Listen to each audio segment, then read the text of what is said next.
Oh, yeah. Okay, well, thank you everybody for being here today. We're going to go on a fun journey.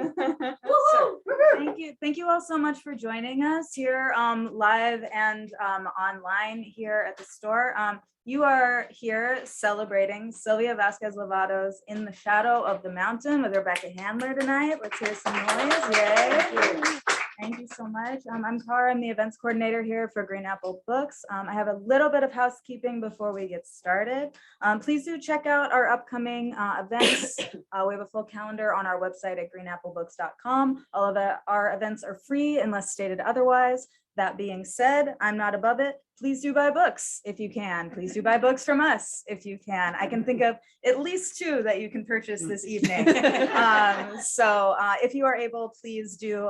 We always greatly appreciate it as an independent bookstore. I think our authors also appreciate it after they put so much heart and work into creating these books. And then you get to have a book, which is also pretty great. So if you can, please do that. That is my pitch for books. Thank you for keeping your masks on if you would like to keep your masks on, and if you are unvaccinated, don't want to share your status, etc. Thank you for just being cool and safe and making this space safer for all of us to be here today. So it's pretty great, and thank you for everyone at home for tuning in as well.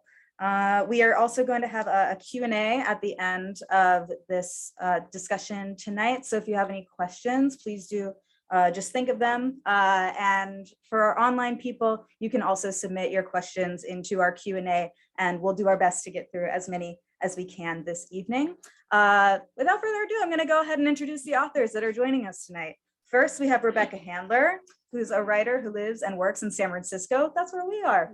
Rebecca's stories have been published and awarded in several anthologies, and she blogs regularly at onewomanparty.com. Edie Richter Is Not Alone is her debut novel. You can find that at the front. It's from Unnamed Press. It received a Kirkus Starred review and was longlisted for the Center for Fiction's First Novel Prize. Rebecca was recently awarded a McDowell Fellowship and looks forward to spending the month of April in the woods in New Hampshire writing her second novel. Please do welcome Rebecca Handler. And last but most certainly not least, Silvia Vasquez Lavado is a humanitarian, mountaineer, explorer, social entrepreneur, and technologist living in San Francisco. That's here. In 2014, she launched Courageous Girls, a nonprofit that helps survivors of sexual abuse and trafficking with opportunities to find inner strength and cultivate their voices by demonstrating their physical strength. Courageous Girls has had projects in Nepal, India, and the US as well as Peru. Vasquez Lavado was recognized by Fortune magazine as one of the corporate heroes of 2015. CNET named her one of the 20 most influential Latinos in Silicon Valley. She's also been recognized by the Peruvian government as one of the Marca Peru ambassadors, country brand ambassadors. She's a member of the Explorers Club and one of the few women in the world to complete the 7 summits. Her book, In the Shadow of the Mountain, is the reason we are here tonight. Please join me in welcoming Silvia Vasquez Lavado. What an intro, Silvia. I know, getting shy. Amazing. You just say like badass. I think that would have Right? been just Like I can say sums that. it up, Yeah, sums just it up. like that, just a badass. Yeah. It is a pleasure being with you here tonight. Thank you so much for inviting me to speak with you about your amazing book, In the Shadow of the Mountain. I absolutely loved it. I thought we would start by talking about some of the sort of bigger themes in the book. Would you, for people who have not read the book yet, would you mind telling a sort of brief synopsis, or do you want me to give an overview of it? Why don't you give it over? Okay, I'll Yeah, try. I think that would be fun to hear. So the book is a memoir that Silvia wrote. It tells 2 sort of parallel stories at the same time, flashes back and forth between them. One is her experience of growing up in Lima, Peru in the 70s and 80s, where there was a war literally outside of her house going on. There was also a war going on in her house. So Silvia details in the book the sexual abuse that she suffered for years, among other traumas. And then it takes her to America, where she went to university, which is actually a very funny part of the book. Yes. And then it goes into sort of her life in America. The other story that this book beautifully tells is her Everest climb, which I know not many of us, I'm going to guess, in this room or watching online can relate to. I certainly can't, but I loved getting a close-up point of view of what it was like to climb Everest. The first part of her journey to Everest was with a group of women who had all gone through some sort of sexual abuse and similar traumas. The trek that she takes from the base camp to the summit, she's the only woman with all men. And so telling those two experiences was amazing. So that's the book. Thank you for coming, everyone. Yes, I'll take questions right now. So I wanted to start off by asking you to read. The way that Silvia describes her time on Everest is unlike any other thing about Everest I've ever read. So would you mind just reading a touch from what you say about being on Everest? Absolutely. Kind if you let her. At 4 a.m., the night starts to break and the sky becomes a sea. Deep marine blue, majestic blue, not soothing baby blue or hospital blue, but a pigment so lush and pure it's almost fake. Blue like the origins of the color blue itself. And the stars, a million crystals tossed against velvet. The moon lighting our pathway with pools of silvery light. This is how I would describe the beauty of the landscape if I were sitting at home watching us climb. It would demand that sort of poetry. But all I see is the oblong sphere of light in front of me, the blue-black bruise of the ice as night's curtain rises. All I can see is a massive chunk of ice crashing down any minute to pulverize me. All I can think about is the irony of being killed by a place so beautiful. That's the funny thing about Everest. For all its lore and beauty, when you finally get here, most of your energy is spent eating, sleeping, and trying not to die. I love that so much. Yes, let's give her a little applause for that. I love how you describe the juxtaposition between thinking and dreaming of what it must be like to climb Everest and then actually being on Everest and just hoping you don't die. I thought that was a great summary of it. One of the themes in the book is, of course, nature and being in awe of nature. When Sylvia and I talked for the first time last week about tonight and what we wanted to talk about, and you described yourself as a messenger of the mountain, which I thought was beautiful. Would you like to talk a little bit about awe and nature and the healing that it has for us after trauma, particularly? Absolutely. Thank you, Rebecca. And everybody, thank you so much for being here today. This is really special. It's my adopted home, and it's been really, really so special to have felt so much support. So thank you. You know, it is interesting because when I reflect back to the book, what literally got me here on this journey was reconnecting to that innocent side of me, that little girl who unfortunately had to endure such horrific events. And when I think about, you know, little kids in general, it is amazing to see them walk in life with awe. Everything is awe. Everything is new. Everything impresses. And then unfortunately, it is when we are growing up that we kind of diminish or we just get too busy in our lives that we put all on the side. And so for me, as I kind of had tried to outrun my past because of my shame, when the memories of the abuse caught up to me, I started dealing with it by becoming an alcoholic and by developing an addiction, which truly numbed me. And when you are dealing with such darkness in your life, it's impossible to reconnect to all. And so when I had enough of my drinking, well, actually not so much enough of my drinking, but let's say when I got found out about my drinking, how bad it was by my youngest brother, I asked for my mother about help. And I said, you know, I'm struggling. And so she had me come down to Peru, and I describe it beautifully in the book, and I laugh because it was a little bit of kind of uneasy for me to say, well, we did an ayahuasca session. And it's very hilarious because who does ayahuasca with their parents, first of all? I mean, this is not your first choice. I had to read that part again. Yes, So I was like, yes. wait, what? It was your mother's idea? Yeah, it was my mother was one of the most conservative people you would see. But it was one of those situations that it had really affected her. And so for my very conservative mother, doing ayahuasca is like, we're going to do this. I'm like, okay, well, this is almost like the equivalent of going to church.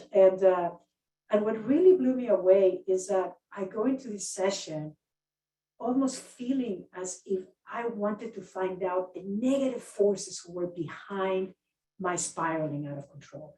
I was so certain that I was going to be able to see the people who were causing the destruction. And I'm like, okay, well, I got nothing to lose. At least I'm going to see this.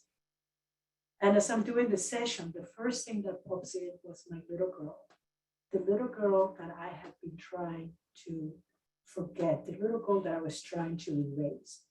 And I see her just on the side of a corner, shivering, just wanted to be reconnected, just wanted to be acknowledged, just wanted to be protected.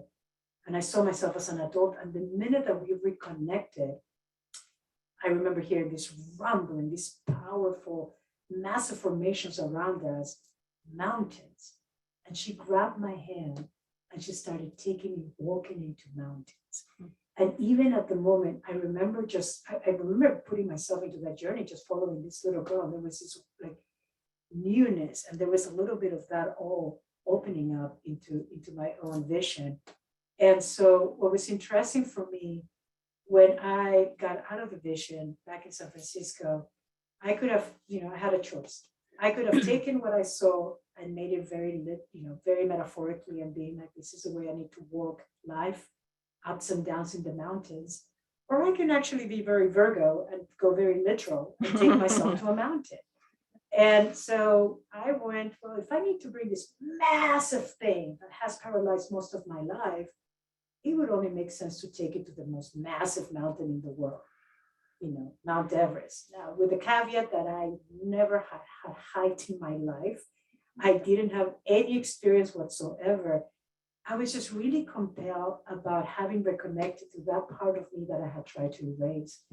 And I will never forget going like a couple of days before I was about to leave for Nepal, going to Sports Basement and literally coming to the store and being like, the guy asked me, what do you need? And I said, everything, because I literally had nothing. I mean, I just, had a friend who ultimately lent me most of the stuff except for the shoes.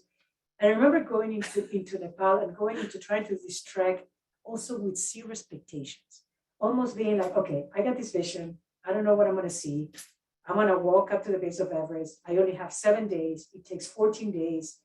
I might turn around the second day, almost even like, okay, just let me just try to attend this vision and potentially I'm going to fail and just get it out of there. I have nothing to lose. And that was the most amazing thing because on the second day, the minute that I saw the Himalayas is that moment that will forever change me. It is a moment that my awe came back to me, seeing the grandiosity of these beautiful mountains in a way that they were not threatening. There was a really powerful connection of belonging, of safety, something that I had never felt in my life, open up something beautiful in me. And it was so powerful that I think it gave me this gorgeous light about, first of all, it inspired me. It actually opened up my awe, the awe that I had shut down for the longest time. But there was this search of energy. And that was very unique because I think that possibly is where my healing with nature began. It almost as if nature was telling me, we are here to protect you. You are okay. Nobody's going to hurt you. And I think it was just, truly, truly pivotal. And I guess it was the fact that there was no expectation. I had no idea. I wasn't putting any pressure. I just almost was jaded about like, okay, what am I going to see? And by the time I got to the base of Everest, the most beautiful surprise was to find out that Everest in Tibetan means Chomolungma, which is the mother of the world. So all my trek, I was trekking to the base to visit the mother of the world. And so there was something really powerful, really healing because, mother is community, mother is healing. So I think that kind of was the very beginning of this journey. Gives me chills. I love it. It reminded me of something in the book that you say, which I thought was a beautiful sort of metaphor, which is people would ask you why, when you're from Peru, why didn't you start climbing mountains in Peru? And you say something like, sometimes it's easier to start by climbing mountains that are far from home. Yes. Which I just thought was beautiful. Do you want to say anything about that, or why sometimes it's easier to sort of find ourselves or find new things that are outside of our familiar environments? I think, it is interesting how our homes, can be our heaven and our hell. And I think for me, my relationship with Peru had been just very complicated and very difficult. Also, I think personally for me, being from Peru, we always were raised with the idea that, the Spaniards, the conquerors, gave us the knowledge and the life that we had. So and this is one thing that, that actually, gives me allergies when people say you conquer a mountain. I'm like, no, no, no, no, no. I mean, conquering is such a horrible word. Mm-hmm. And it is overpowering. It is something like defeating. And I think there was the notion in terms of, for us, when we looked at mountains and the pride of them, it also just seemed like very much only the toughest, only the strongest can do it. And I never saw myself that way. And so I think on the one side, there was the fear just based on how I had been raised and the way that we reflected to the mountains. And I think the other part too, it's unfortunate how sometimes, we can make our homes so challenging and so difficult. Mm-hmm. And I think it is up to us to be able to keep building community so that we can make it more accessible. And that is actually one of my missions in life. Wherever I am, it is my home. And how to, especially as being this messenger of the mountains, I am just trying to, try to convey the, Mm-hmm. the acceptance that you can get by being in nature. So Do you think that as more women climb mountains, the terminology around climbing will change? absolutely.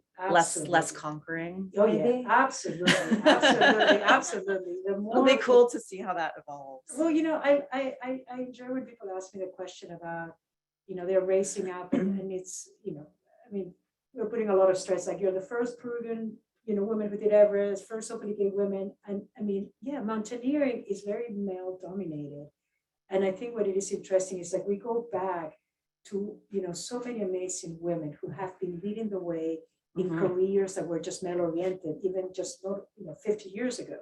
So it is the opportunity for us. I mean, right now, I think, and we're going to introduce somebody very special soon, but, I'll take the word trailblazer, but I know it's something that I don't want it to last that long. I mean, it's just Right. like opening, it's a temporary title so that we can make it welcoming and inviting. Yeah. I mean, like our amazing predecessors of women who opened up so many roads at the time, they were called trailblazers. They were the kind of the outliers. Mhm. And yeah, maybe for the time being, I want to be an outlier, but that's what I'm like, come on, we got to bring the unity. More of you, Mhm. more of us have to join us. And yeah, we will see the change. I mean, we will see the power of community, the power of, what is it to commute with nature instead of conquering nature.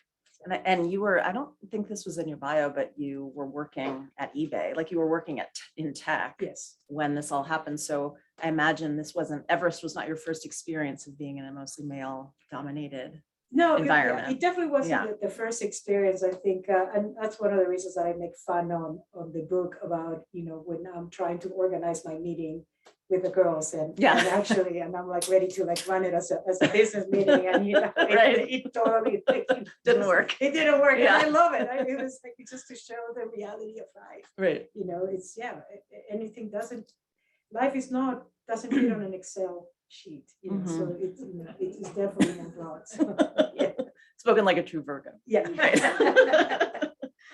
You talk a lot about trust also, and how for you going through such trauma at such a young age obviously made you have very little trust in many people, most especially men. Mhm. And then you find yourself on Everest where trust is is necessary to survive. Yes. And particularly in the second half of your journey, when you were going from base camp to summit, and you were the only woman, you said there's a funny line in the book about this is the most trust you've ever had in men or something when you were doing that. Yep. How was that for you in terms of just giving over your life to a group of men? I remember getting to the base of Everest, and we had just spent 2 weeks with the most amazing group of young women. It feels like this incredible, like kumbaya. And then I get into the base, and they're all men. I'm like, oh, come on, give me a break. I was like, trying to fulfill a promise here. I'm like, okay. I'm like, all right, mother. All right, we're not gonna make it easy. But I think, and luckily I have been climbing for a while, and I have been exposed to it. But I think one of the parts with me too is that, I never go into any of these with ego. I still, up to now, I go with a humble, a lot of humility, whatever I'm on an expedition, because I think you need to have that beginner's mind. It releases so much pressure, because I'm not trying to conquer anything. I think there was something about being in this situation with men and saying like, okay, I mean, I didn't know how long I was going to last. And so there was an expectation that I think was helping me to just kind of stay very just humble and with the beginner's mind. Mhm. And it is interesting. I mean, I've seen men in expeditions a lot of time. It's all about bragging. It's like, oh yeah, I just climbed this thing, and we did it here, and like blah blah blah. And it's almost like exchanges all these war stories, and it's just the way that they function. I mean, I don't need to partake in it. I mean, I no longer let it bother It's not me. their fault. They just That's what makes them happy. I'm like, okay, that's your point. Right. Mine is actually, I'm going to the altar. I'm praying that mountain have compassion. But so I thought it was interesting. I think what literally got me closer to them was when we lost the first couple of guys. Mm-mm. I think that was a massive. They didn't die, by the No, way. they didn't die, But they were injured and had to leave. they were injured, especially. Seriously. I mean, I think especially the Navy SEAL, and I'm laughing because we had to change the names for the ones who couldn't, who had to leave early, and then I left the names of the real ones who summited with me. Oh, is that what you did? Oh, yeah, I mean, yeah. So I always get confused about. Right. But I remember, especially when the former Navy SEAL left, was one of those situations that I'm like, wow, this guy is a world elite athlete, and he got hit. Not even like, we barely got to the Kumbu, and boom, he had to be helicopter out. So there was something about it, like, making it to the top of this mountain is not going to be about brute strength. There's something even deeper. So I thought it almost leveled the playing field for me. And it was something really, really powerful. Oh, I didn't think about that. Like, Yeah. if he needed to leave, then you might like alter your perception a little. Yeah, Oh, okay. it was like, okay, Right. these are the people who are Maybe here. it's not ready to just like conquer. It's not sheer the brute. It started, muscle. with him and with Gabe leaving, especially Gabe, who was so confident. He had the soccer ball and going like, Right. I want to take it to the summit. I'm like, good for you. And then, when he got injured, I was also, and we have a video of the helicopter rescue and how treacherous it was. And I remember just feeling like, wow, this is unique. I mean, this is not overpowering. This is going to take a little bit longer than the idea of conquering. Yeah. I wanted to touch on some of the humor in the book because that comes at a perfect time, because Sylvia does this incredible job of really taking you into her childhood. And I had never read a depiction of sexual abuse in this way. And I had to close the book at times and take breaths, and it was so real. And I felt such compassion for this child. And I want to thank you for writing that. I know a lot of people will benefit from that and feel less alone. And I just think it was particularly kick-ass that you wrote that story for us. So thank you. Thank you. And also, when some humor comes in, it's medicinal. Yes. And speaking of medicinal, when you did ayahuasca with your parents, would you mind just telling everyone what your father did during the ayahuasca journey? Yes. And actually, I just wanted to acknowledge something, Rick. I mean, revisiting my childhood, it was the very first time that I decided to reopen this. And I now have been almost 4 years sober. And I felt that this was a kind of book that I wish I would have read when I was struggling, when I was being on my own, when I felt that, and especially when I would take a lot of my drinking, I wanted to be able to relate to somebody who would be able to put it out there. And it took, and this is so, I mean, somebody just asked me, when do you think the book was going to be that meaningful? And I remember when I started revisiting and reopening things that I had never had gotten into that detail. And I did it with a lot of my therapy. And that's a part that I am so proud that it has been. It's hard. And when people ask me about the book, I always tell them it's not an easy read. I mean, it's an amazing roller coaster. There's going to be times that you're going to be like, oh God, this can be much, but unfortunately that's the truth. And the only way for us to gain conscience and to be more supportive is to be as open, as transparent, not being able to try to pretty anything out. So, so I just wanted to acknowledge it, thank you for bringing it up. But yeah, there is this hilarious scene that my father, and you know, even though in the book I recount who he was as I was growing up, he passed away 2 years ago. And I was the only one of his kids who was there holding his hand. So we kind of find our own healing in a way as he departed. But my father, you know, still never talked about anything. He came to the Ayahuasca session, you know, he participated in the ceremony, and within like an hour, he was snoring. He's Slept through it. He slept through the whole thing. He was like, She's having this massive like hallucinogenic journey. And there you can hear, and like, she hears her dad. And my father had this rumbling, like this very peculiar, like snoring. It was like, and actually, what it is hilarious is that the mountains that got formed where my father snores.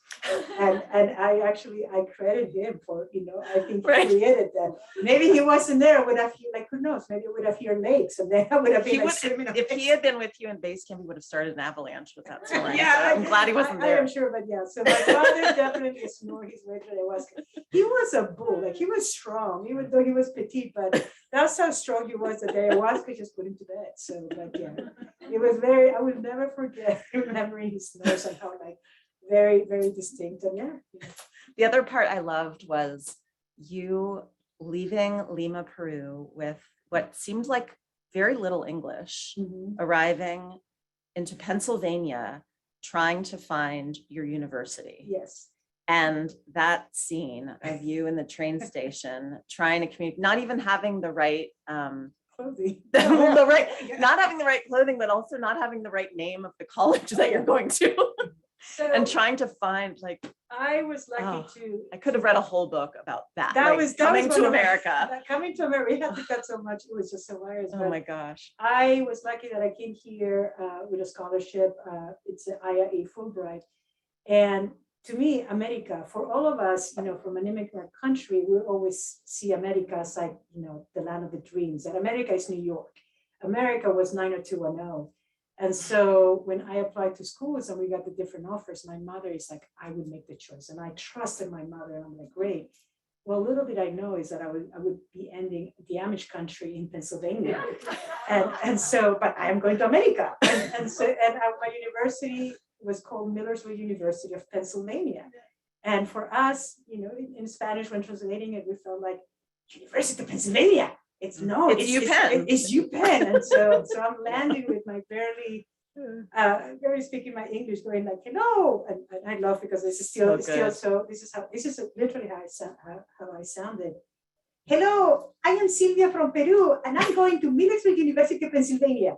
And I would have this massive smile. And I remember landing in Philadelphia, and they were like, wait, we know what? Millersville University of Pennsylvania. I'm a student from Millersville University, Pennsylvania. Millersville University of Pennsylvania. And they're like, wait, what? And it was just funny when somebody said like, Millville. Like literally looking at the letter, like Lancaster. Oh yeah, Lancaster. And so unbeknown to me, I started my journey in a very unexpected place, and that whole was an adventure. And I remember getting on the Amtrak and just being like, wow, American Philadelphia and just big city. And then night, and I'm like, I'm going to be part of a big city. And I'm just, I think there was a show that I also that got translated to us in Peru. It was about a bunch of law students at Harvard. I can't remember the name of the show, but life in college just seemed like, very cosmopolitan, like very, super intellectual.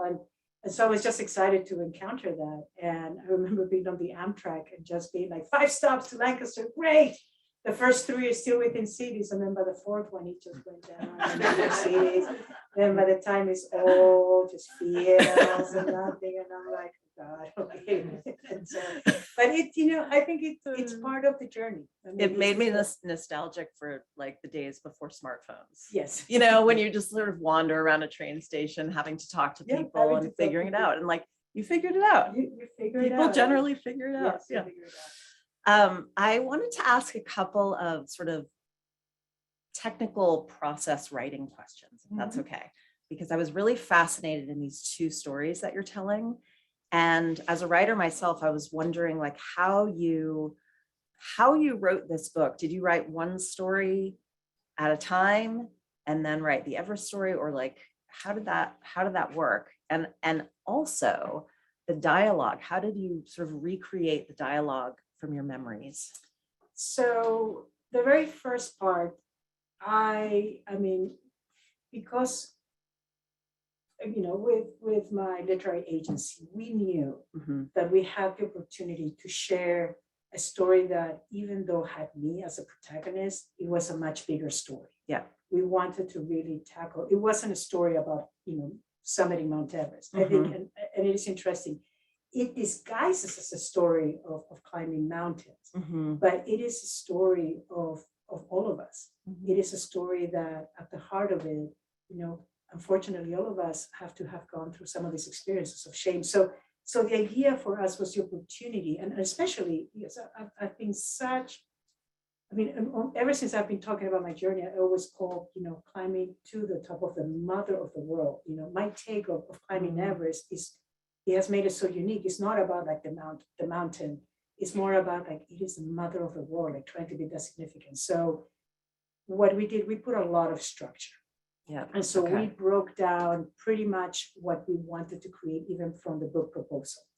And in a way, it made it much easier, because we knew when I committed to make the book, I knew that I wasn't going to be holding back even the most painful things. So we really put a lot of structure. So it wasn't so much a story that was driven from like this creative and see where is it going to take us. I mean, I thought we put a lot of effort in a structure in a way that that the chapters will flow, because we go past present, and we worked a lot with my first editor at the publishing company. Got it. And so we got a lot of guidance that way. I mean, so it was. So you mapped it out pretty. We mapped it out. Clearly. I mean, it wasn't so, because it wasn't fiction. Yeah. We kind of had a little bit of like, well, there's some opportunity of present something that is big, that is going to be hard, but we also want to be able to inspire and bring hope. So. And did you have a journal with you? Oh yeah, I did have a journal. When climbing? When climbing, I had a And journal. at that point, did you know that this book was in you? Yeah. You know what? It is funny.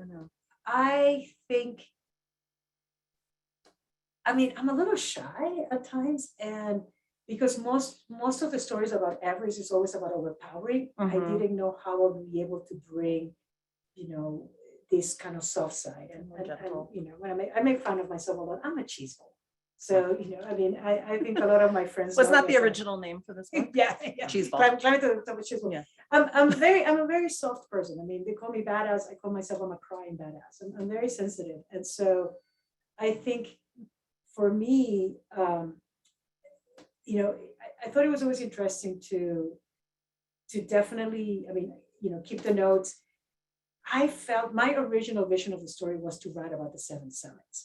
And that's why even it took me a while. I remember whenever I would tell people the reason that I was doing Everest, people would get the chills, because I started seeing that it was very unique.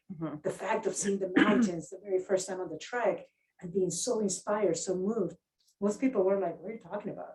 So I knew that there was a very unique angle. And I was like, okay, maybe one day, but for all of us, and one of the biggest lessons is that the one day never comes. Like you never wake up and it's like, it's your one day. You know, Right. it takes such an effort that, you know, you have to make your one day. You just Yeah. have to take that leap of faith and really jump. But and to the second question that you were having about the dialogue, I was filming the trek. Oh, that's right. And I originally thought that I wanted to make a documentary of our journey, and still I have all the footage. Mhm. But that's what it also became very clear. I mean, especially the trek, the conversation. I mean, you know, Nothing with the Small is one of my most favorite chapters because that's when you see the Yeah. healing. I mean, it's all in video, and it is just. I mean, Oh, so you could pull it directly. I was from able the- to put it directly. I mean, Oh. I already. That's why it felt it, because it was so. Yeah. Oh, real. yeah. It felt- It's definitely like play the recording and listen to it. But it was just Great. something really, because it was one of those things that I'm like, I'm going to fail miserably. Or this might be a good story. But one of the others, it was interesting. Kind Gotta of try capture it. that. I'll Yeah. give it a shot. So one last question before, well, so you have a special guest we're going to introduce very Yes. quickly, but or very soon. But first, I have a couple more things. One is I imagine that people ask you a lot about how your family feels about this book, but I'm not really interested in that. I am more interested in how you feel about your family after writing this book. That's a great question.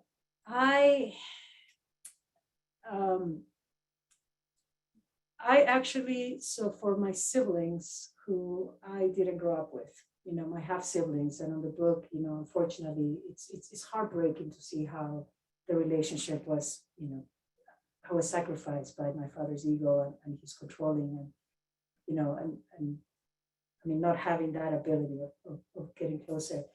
I think it made me feel more compassion and sadness that they were deprived of their mother. And so, you know, So sorry, Sylvia had half siblings, but she didn't know about them until much yes, later. for those, I mean, so my siblings, my mother had been married twice, and from her first marriage, she actually my mother was married off at age 15. They were very poor, and she had her first child at age 16, and she had the third child when she was 22, but then, you know, she was too young and unfortunately had to divorce her first husband. And when she got together with my father prohibited my mother from being in touch with my half siblings. And so my mother had to make a choice. And you know, she was young and she was naive. She felt what unfortunately many women would, you know, think, I would change this man. And unfortunately, my father never did that way. So my mother had to, you know, sacrifice that. And when my mother would run to see my siblings, she left me, you know, in the caretaker of my abuser. And so it makes the story quite complicated. But I felt that, you know, what writing the story is getting to understanding. I mean, it just made me have a lot of love and kindness for my siblings. I mean, my half siblings lived in the Bay Area and were very close, but it was just like reconnecting to that part. You know, for my family, I just, it's funny. I mean, I think it just makes me sad. I think what really came out of writing the journey for me, it just made me sad to see how much pain I was in, how much self-destruction I was trying to hide from my own family. And I mean, and I think, you know, I find myself very, very grateful that I have siblings. And, you know, it's now that everything is out, now that I've been able to find my voice, it hasn't always been, you know, nice. I mean, some of them are a little bit pissed off, but you know, we're communicating and we're finding a way. But I think it's, you know, it is. I think one of my half brothers said, you know, Sylvia, you're saying things that most people don't want to say, and there's a lot of bravery to it, and you know, so I thought it's been very special. Well, I imagine they must be incredibly proud of you. Well, they keep me humble. You know, we always say WhatsApp chat, and I would send a video of some cool interview, and then they send me the video of my newest nephew who is pooping or something, and it is that. So That's good. They keep you grounded. Oh, they keep me so grounded. They keep Yeah, you grounded. they still, I mean, they still make fun of me. So it's yeah, I love that, but it doesn't, you know, it's like, yeah, whatever. I have a really important question for you that I was discussing with, so I swim in the San Francisco Bay which is not as badass as climbing mountains, but it's like 5% badass. It's cold. I wouldn't. And do I it. was It's cold. talking, and this morning I was talking to the ladies in the sauna about how excited I was that I was going to get to interview you tonight. And everyone wants to know what kind of sunscreen you use when you climb. I think, I mean, REI, whatever, 70, 80%. And there's, I mean, I'm still I'm an absent-minded climber. I mean, a lot of times I forget. I mean, I'm like borrowing from people. So But do you need to wear like well, harsh zinc? not really, not really. Actually, No? just an 80. I mean, what you do a lot with altitude, you protect your eyes with goggles. Yep. And sometimes you have what we call a buff, which is almost this, kind of, I mean, a lot of times you're like almost Like a ski mask? like a ski mask, but you are so covered, especially at the high altitude, that you don't expose a lot of your face. Okay. So actually sunscreen is not as, I mean, it's relevant, but it's not one of those things that, you could die. I mean, when being over 26,000 feet, I mean, you have the mask. Yeah. Like, so even if you were climbing Everest without an oxygen mask, you still will have something to cover your face. Because Okay. it's like any exposure at that altitude of your face is frostbite. So yeah. So it is. So that's why your skin looks so good. Well, I just want to get that straight. Well, Okay. drinking a lot of water. I do Okay, try okay. to drink 3 liters of water a day makes a big difference. And then another quick question, given that we're in a bookstore, Yes. do you bring books when you climb?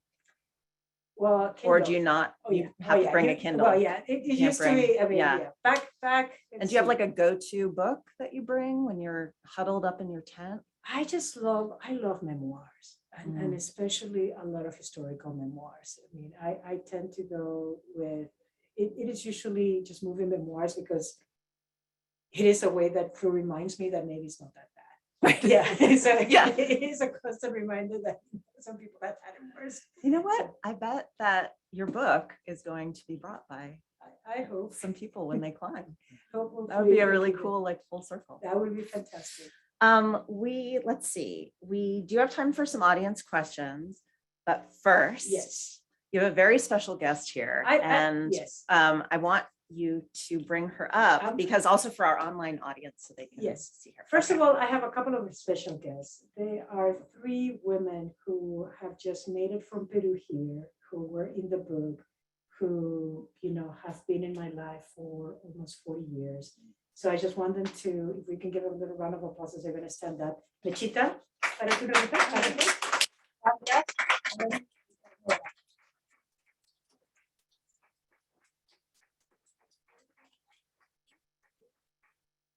No, they are from Peru. They were. But they didn't do the mountain climb. No. They're from Peru. They were in the book as people who were my family. Yes. So they're just. They're basically here. featured in. They're featured in the book. And then we have another special guest who had a massive role in the trek with the girls. Is my dear friend Shiley Bassnett, who is. So Shiley, come on out. So I'll quickly introduce Shiley, but Shiley, I met Shiley, why Shiley. don't you stand maybe next to? No, Shiley can be. Yeah, Sylvia, I'll just so, sit anywhere. just so our Yeah. online audience can see you. Shiley, when I met Shiley, I met her in 2014, right as I was in Nepal, my very first time trying to kind of like sell the idea of this crazy vision to bring women to the base of Everest.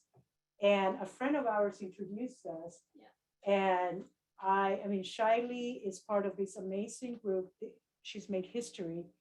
They became the first group of Nepali women, 10 of them, who summited Everest in 2008.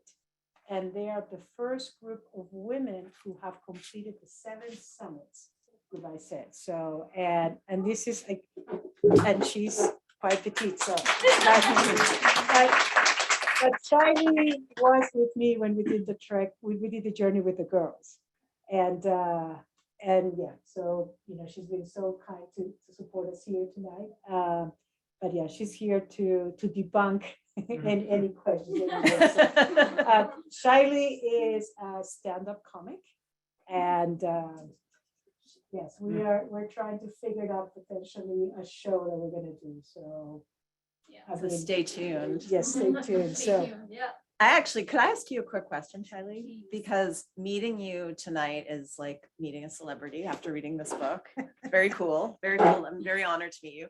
What was it like to see your name in the book and your story? And how do you feel about being featured in Sylvia's memoir? And if there's Well- any issues you want to bring up, now is the time you can voice them. No, there's You're in a nothing. safe space. Yeah. Yeah. She's featured very positively, by the Whoa. way. Sylvia and I and my teammates back home, we've been working together since 2014. So that was at the time when we met. We met in November 2014 when my team was gearing up to climb the last of the 7 summits, which was Mount Vinson Massif in Antarctica. And Sylvia was kind of giving birth to this idea of taking survivors, female survivors of abuse, to the mountains. And she was also doing her 7 summits. She was also preparing for Everest. So kind of to come to your question, we've been in this journey together. Mhm. And I was in a team of 10 women who climbed Everest together. And then later, 7 from the same team, we stayed together to climb the 7 summits. And that went from the year 2007 to 2014. And even today we work together in various projects. So this has been an organic journey, kind of evolution. It started with something very small for all of us, like her trying to heal the little girl in her. I have like my own story. My teammates have their own story. Mhm. And somehow we all came together, putting this one step in front of the other, just like we do in the mountains. And somehow we're able to now create a platform for other girls, other women. So to see my name in the book, you better. Yeah. I like that. Exactly. Well, this is the stand-up part of me. That's great. Of course. That's great. Did you get the book and you're just flipping through looking for your name? I better got be it- in here. I got it on Kindle and I Uh-huh. just. You searched. Shyly. Yeah. Right. How many times? No, I don't remember. No, but I have to, I mean, I just have to share because what was interesting is that, we both have climbed Everest, so we both have our own journey of the climb. And I love how Shirley was, for her when when she was revisiting the trek with the girls. It is like, wow, yeah, there was, it was, I don't know, you said something that was really cool that, I think there was more relatedness. I mean, it was just the part that, because you had such a very different experience when you guys were doing Everest. I mean, it was a whole group of women. Yeah. And it was just very, very unique. It was historical. So For me, the most beautiful part of doing this trek that you will get to read in this book was usually when you organize Everest Base Camp trek and other adventures, they're quite different. Even if you go to the biggest companies in the world today, who charge a premium to take you there, usually it's about, your physical challenge and getting there and being able to say, I've been to Everest Base Camp. The whole, I guess, the conquering mindset Mhm. is there. When we started this particular base camp trip, I was with my other teammate, Asha, who's also in this book, and we'd already climbed Everest. By this time, we've done the 7 summits, all of this. So Everest Base Camp itself wasn't conquering anything or, doing something extraordinarily challenging for us. It was more about being in this group of like very unique group. And we were responsible almost like for a job to make sure that the girls we're with were provided for, not just for the physical part of the things, but also more for the emotional and spiritual aspect of things. Like I've been in all these climbs, and to be honest with you, I'd never seen kind of a breakdown before. And because the girls we work with, they come from such, harsh past that even the healing can be very painful. Yeah. It has to come to surface and it has to be addressed, and you need support. So I remember this one particular story, like one of the American girls, Latina, who was there on the trek with us. She was having a lot of challenge, and throughout the journey, she's complaining and complaining. And one morning she picks a fight with Sylvia and me and Maya because Maya, because we're asking her to drink water. And she is like, how much water can I drink? Why can't I drink the water I like, which is like soda? So we're having all of this, and we have a acclimatization trip, right? And we go up on this hill. It's very hard for everyone. We're going slowly. And at one point she slips and she just kind of lands, on her back on this thing. And I was like, oh my God, this is the end of us. Like she's already been in such a rough, state of mind all morning. And now like she's slipped and she's wearing this bright yellow, beautiful jacket. And she just sits there, and I'm trying to kind of be kind and lift her up and everything. And she just sits there and she laughs and she's like, now I look like a beautiful flower on this mountain. Aw. And I was like, this is what this trip is about. That's beautiful. You know, That's so going great. through all of that pain and having the courage to still climb and be able to laugh at yourself and create the sisterhood. So when we got to the base camp of Everest, I was looking at the summit of Everest, and I'd been on that summit in 2008. So this is 7-8 years later. I was looking at the summit and I was like, I'm not even on like above the base camp. I'm so far below.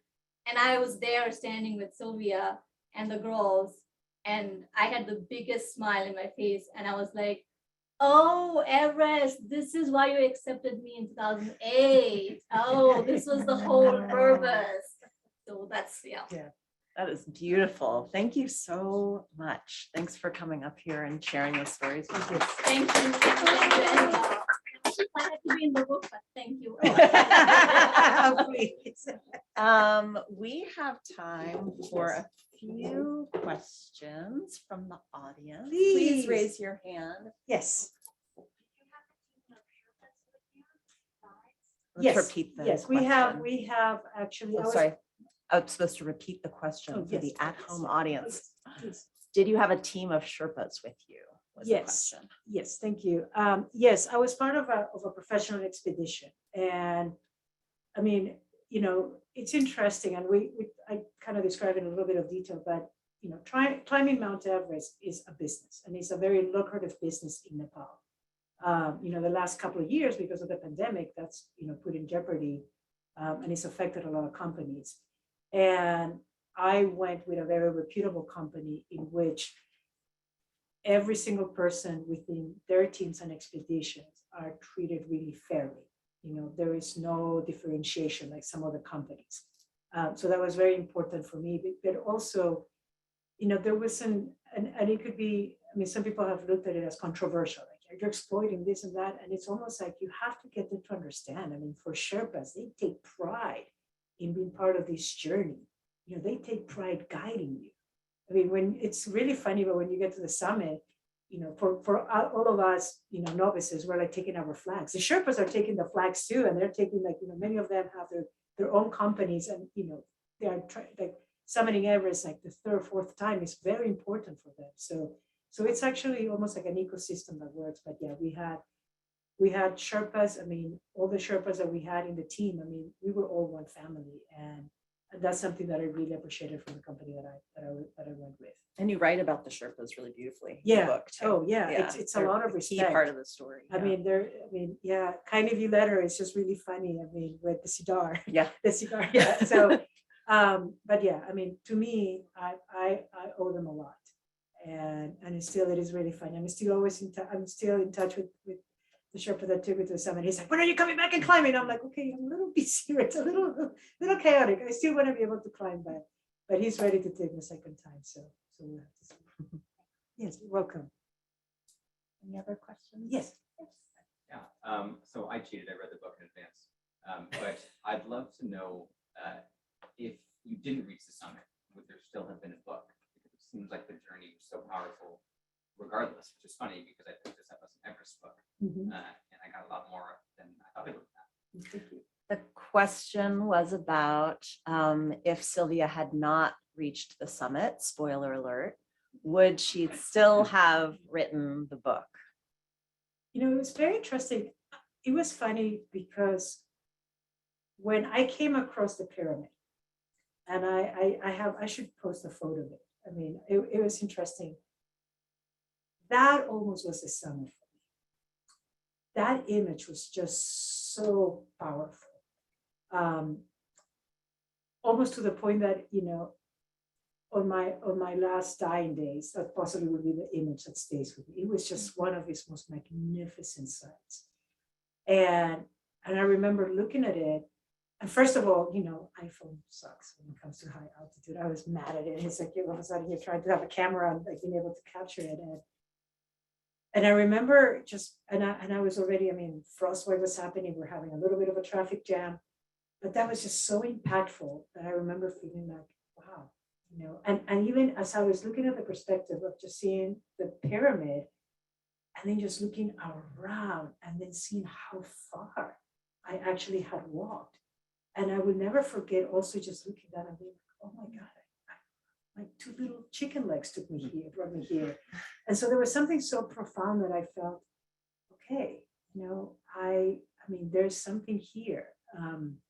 And being like, if we need to turn around, there was a part of me that is like, okay, well, I hope I can turn around because then I'll try to come back with a super camera to capture this pyramid again.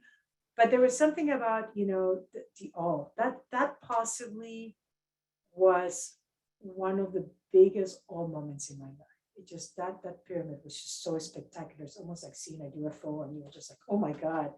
That I think it was something about.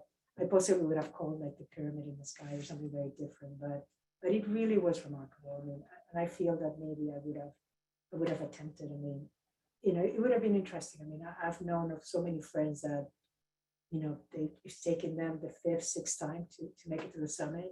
You know, even during that year, one Dutch mountaineer who had been on his 5th attempt made it, and then he died on the way down. So it was, you know, it's the harsh reality of as well, you know, getting to the top of the mountain of the world is also, you know, can be very dangerous. But yeah, I think, you know, possibly, who knows? I mean, that pyramid really, you know, was something that just marked me so powerful that maybe we would have to read that book. Yes.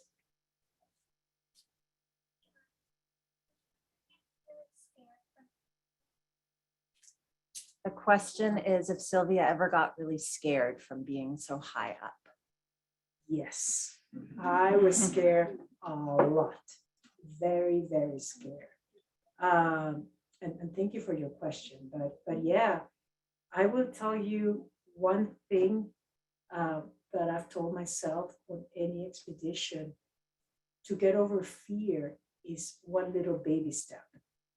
And sometimes you're gonna have a good step, and then you're gonna try the second one and you might slip. And then you just retry it again. And that is how you little by little kind of, you know, are able to overcome fear. You know, fear is, for me, fear is an emotion that you're doing something that you haven't done before, and it gets you a little bit uncomfortable. But the beautiful part about fear is that as you try little by little, you start getting used to it. And you can make fear your friend. I mean, fear gets in your head, but if you prepare yourself, if you kind of follow the rules, you know, fear can be a little bit of your friend. But yeah, I'm scared quite a bit. So did that help you? Did that answer? Yeah. Yes.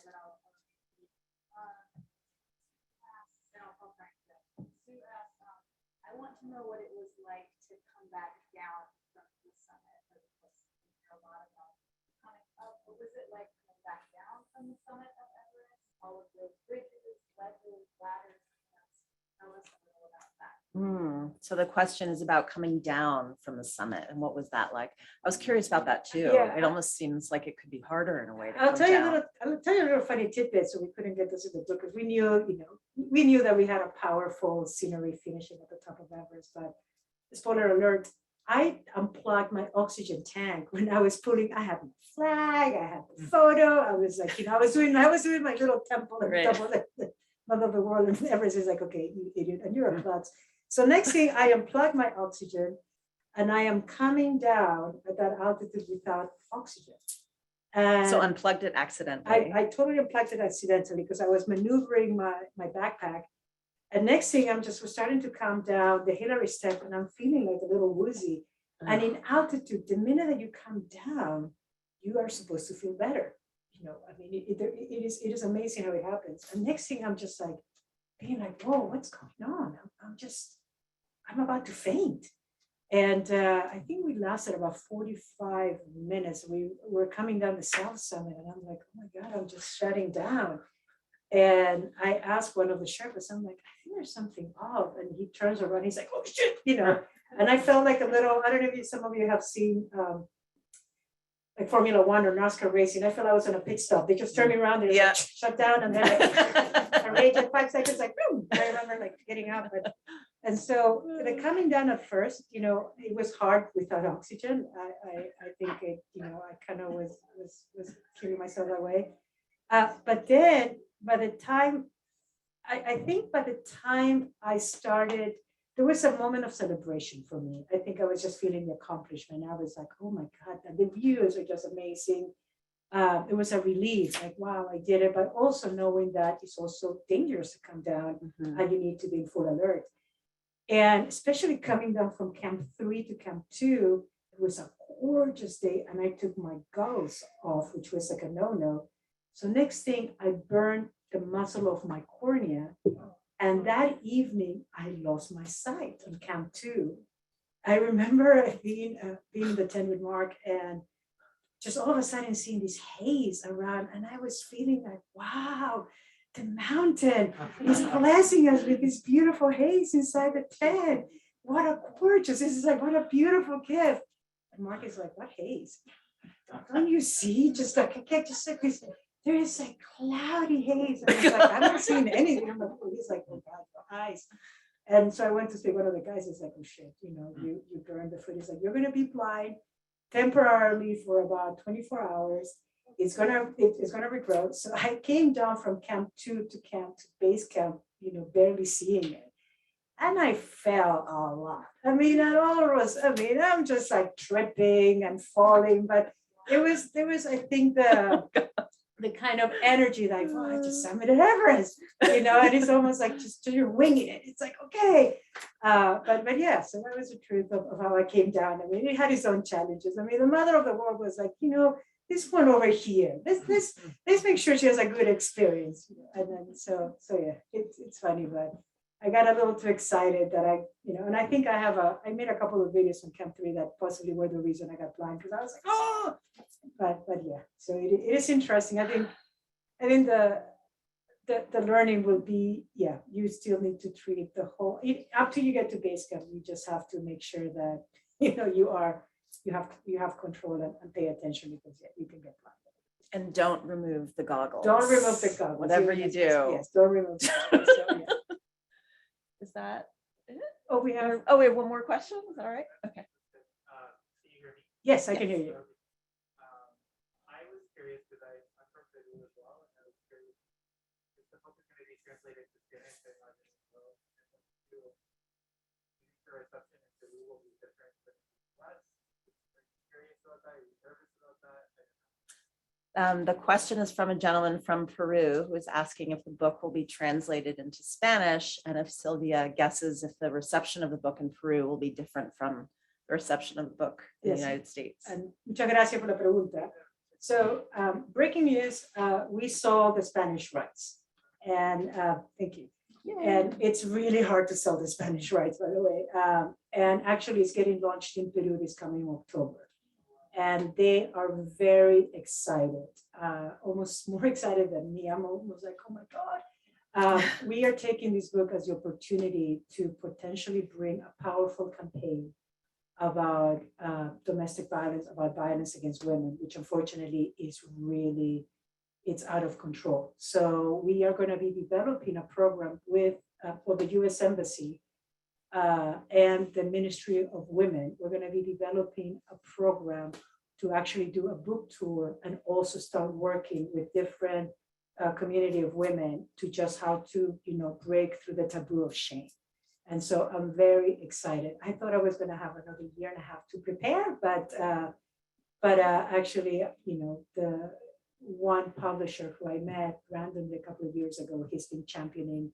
She actually, they bought world Spanish rights, but it would be premiere in Peru first, and then we are hoping that if we can bring this kind of workshop of giving women their voice and being able to break through shame, that we can bring it out to all South America and Latin America. But yeah, I'm very excited about that. It's incredible, thank you. Yes. incredible. And speaking of other languages and other mediums, the book is being made into a movie starring Selena Gomez playing Sylvia. Yes. So that's exciting. Yes, that's exciting. I'm excited. Well, I'm excited that the book is getting translated in multiple languages. It is, I'm gonna be silly, it's available in the UK. No, it's actually Available anywhere books are sold. well, it's actually getting translated to German. It's coming out at the end of May. It's getting translated to French, Korean, Japanese, Czech, Polish, and now Spanish. And so it's very, very exciting. I mean, I'm very humbled about this journey. And I literally, my hope, my dream is for people to, to kind of, and I know it hasn't been it's not an easy read, but by the end of the book, they can close it and they can feel, okay, what's my inner Everest? What is it that I would love to accomplish? And so that's kind of my little dream. Well, thank you. I think that's a good place to end. A big thanks to Sylvia and a huge thanks to Green Apple for hosting us. Make sure you buy In the Shadow of the Mountain. Thank you. Exquisite memoir. And thank you. Have a Thank good you, night. everybody, for being here. Thank you so much.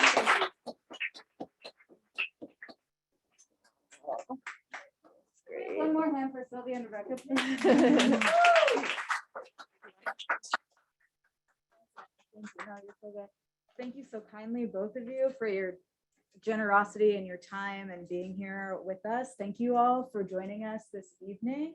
I'm going to, Sylvia, are you going to be signing books for us? Yeah, absolutely. Okay, so Sylvia's going to be standing at the back desk, and we can form a line there. If you need to know where to go, I will gladly tell you.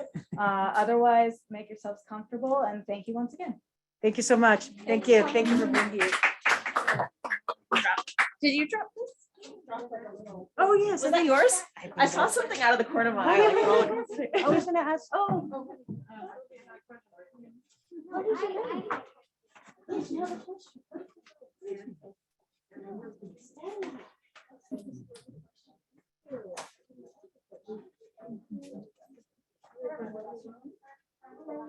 Willow, that's a beautiful name.